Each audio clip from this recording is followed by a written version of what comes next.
wait, I might be good at this. Hey guys, I'm Mackenzie and welcome back to my YouTube channel where I take you on a behind the scenes journey of my latest costume slash cosplay project. And with the release of the new Mean Girls movie, I am feeling extra nostalgic for the 2004 original. So today we're going to take on Cady Heron's iconic party dress, and I have a lot of thoughts.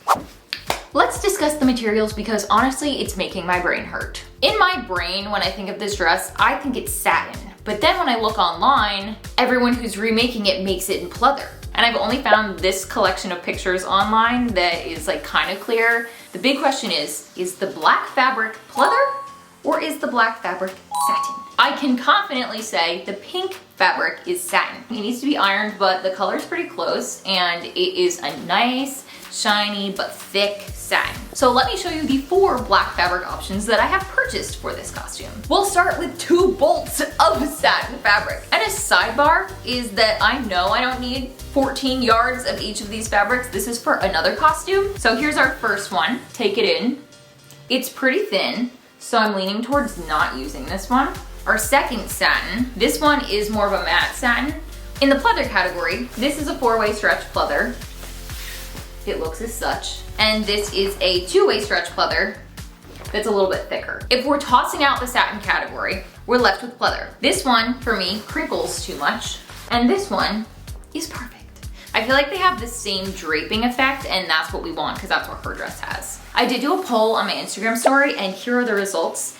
We have voted for the thick pleather. I have chosen this for a variety of reasons. 1, this is public choice. 2, it's thick so I don't have to line it. And 3, the costume designer for the movie actually said that they dressed the plastics in plastic clothing, and this is giving the most plastic out of all of those to me, while still keeping true to the silhouette that I want to create. So we're gonna use this one, so let's get cutting.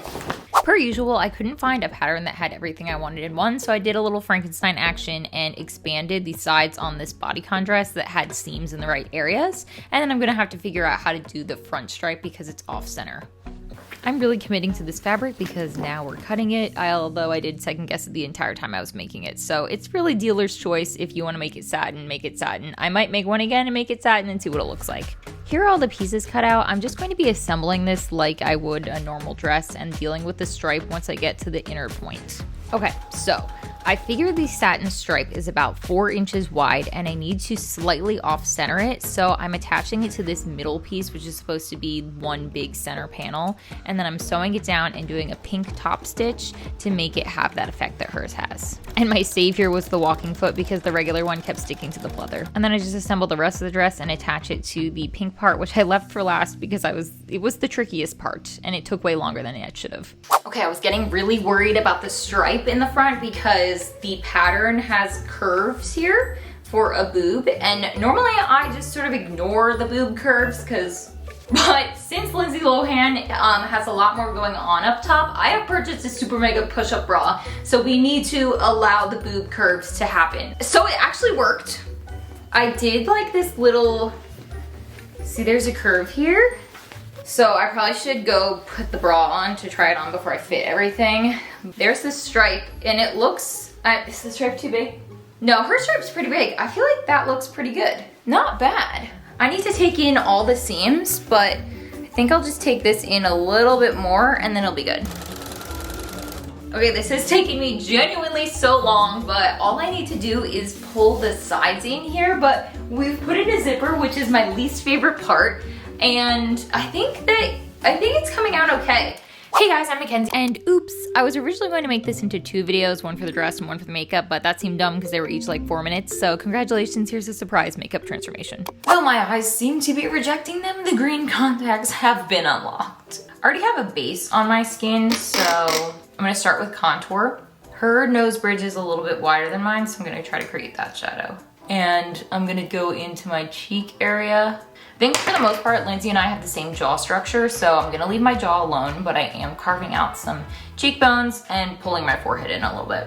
There's like such a shadow on my nose and I can't tell which light it's coming from. Eyes are purple long. Please reach. No. Anyway, my mini hula bronzer, I love this thing. I don't know why you would buy full size, this lasts forever. I'm really solidifying this contour right now. As for blush placement, I'm gonna use this bright pink blush and I'm gonna put it right here. It's going from the apples of my cheek up to the corner and down a little bit, like a V. All right, the eyebrows are going to make a big difference, I feel. Her eyebrows are definitely skinnier than mine, so my plan is to fill in the front area up to where hers go, and then use concealer to hide the areas I don't want. We're locking them into place with the Benefit Brow Gel.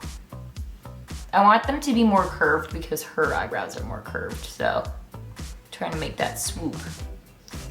And then as per usual, my eyebrows are much longer in tail length than her eyebrows, so I need to find my concealer and commit to slicing it off.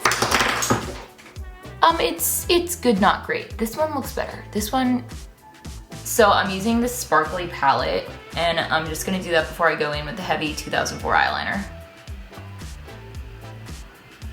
All right, then I'm going into my crease and smudging it out.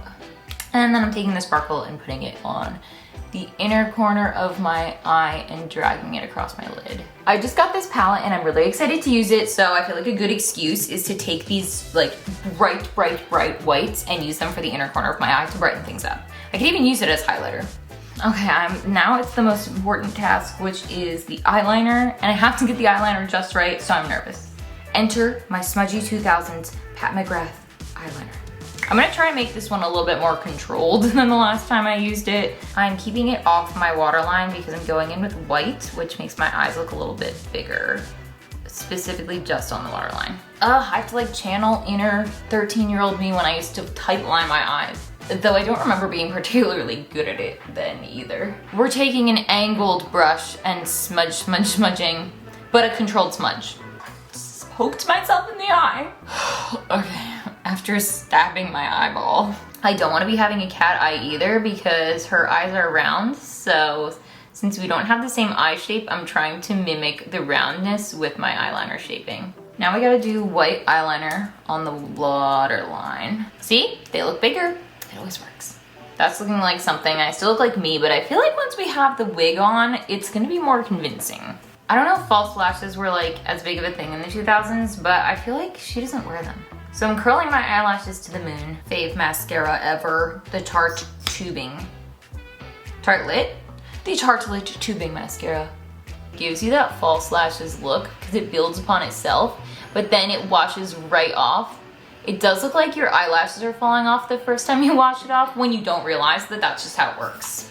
As for the lips, Cupid's bow is more like this shaped than mine is, so I'm gonna try to do that. The last thing is making my lips shaped like hers. Hers are a little thinner, so I'm gonna cut this bottom one off. I just let it air dry last night, so this is the nice texture it has. I can show you guys how I did this whole balayage on this red wig, which is amazing. It's linked to my storefront if you are interested. But let's put it on my head and then we can curl it. Okay, that's not good for the makeup. I'm nervous. What if this doesn't make any difference? I feel like we're not looking. Okay. It's pretty orange. Her hair is like darker. Is this just the lighting? It looks really orange. It's giving more her hair color in Confessions of a Teenage Drama Queen because it's more on that blonde side, which is why I originally made this wig anyway, so I can't be that mad because it came out like what I was trying to get it to come out like. Wait, actually, I mean, guys, I don't know if you're skeptical about me and my skills during this process, but no one is more skeptical than me. And then I put on the finished look and I'm like, wait, did I do something? Because I think I did something. Anyway, why is this the longest cord in the world? So her hair in the party scene is like kind of straightened with curls, which I don't own a straightener, which has become a recurring problem in my life. So I'm just gonna try and do it with this curling iron. Okay, here it is after some styling. I do feel like it's missing something by not having the bangs, but if I cut them, this wig becomes less versatile. Every time I do a makeup transformation, no one is believing it less than I am, and then I do the whole wig and everything, and I'm like, wait, I might be good at this.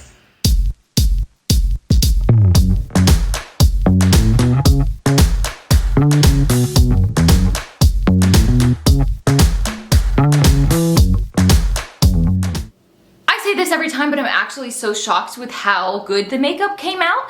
But thank you guys so much for watching. I hope you enjoyed, and don't forget to like, comment, subscribe, turn on notifications so you can see the next time I post more cosplay content. Bye. Look at this dress I made. Wow.